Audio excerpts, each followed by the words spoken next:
Chapter 11. When Jesus finished giving these instructions to his 12 disciples, he left that place and went off to teach and preach in the towns near there. When John the Baptist heard in prison about the things that Christ was doing, he sent some of his disciples to him.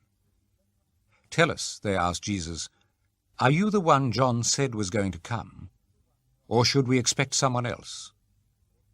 Jesus answered, "Go back and tell John what you are hearing and seeing. The blind can see, the lame can walk, those who suffer from dreaded skin diseases are made clean, the deaf hear, the dead are brought back to life, and the good news is preached to the poor. How happy are those who have no doubts about me." While John's disciples were leaving, Jesus spoke about him to the crowds. "When you went out to John in the desert, what did you expect to see? A blade of grass bending in the wind? What did you go out to see?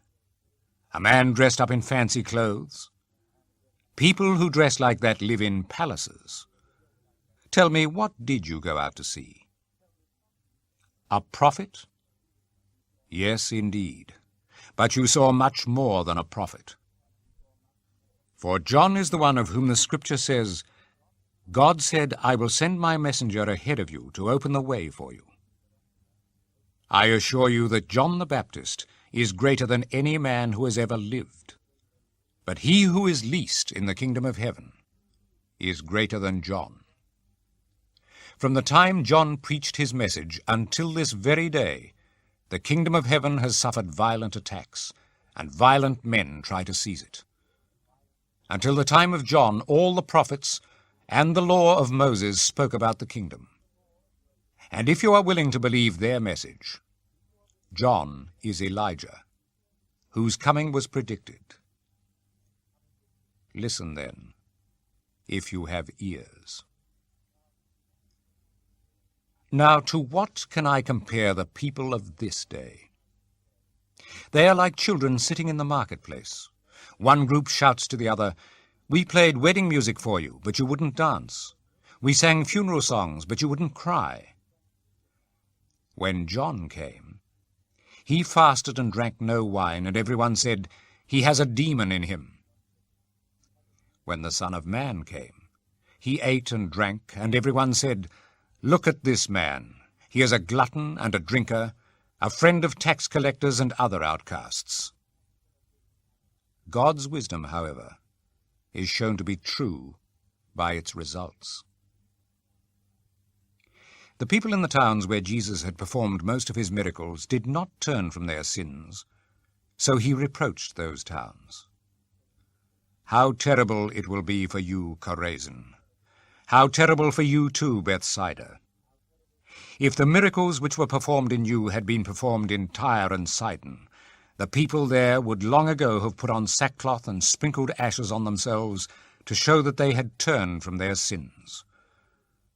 I assure you that on the judgment day God will show more mercy to the people of Tyre and Sidon than to you.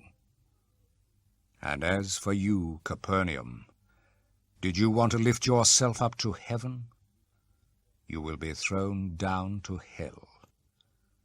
If the miracles which were performed in you had been performed in Sodom, it would still be in existence today.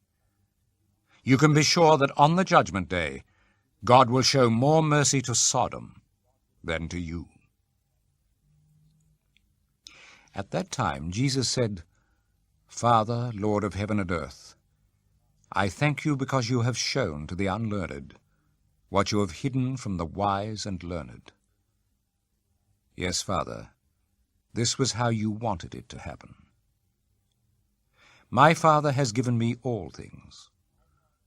No one knows the Son except the Father, and no one knows the Father except the Son, and those to whom the Son chooses to reveal him. Come to me, all of you who are tired from carrying heavy loads, and I will give you rest. Take my yoke and put it on you, and learn from me, because I am gentle and humble in spirit, and you will find rest For the yoke I will give you is easy, and the load I will put on you is light.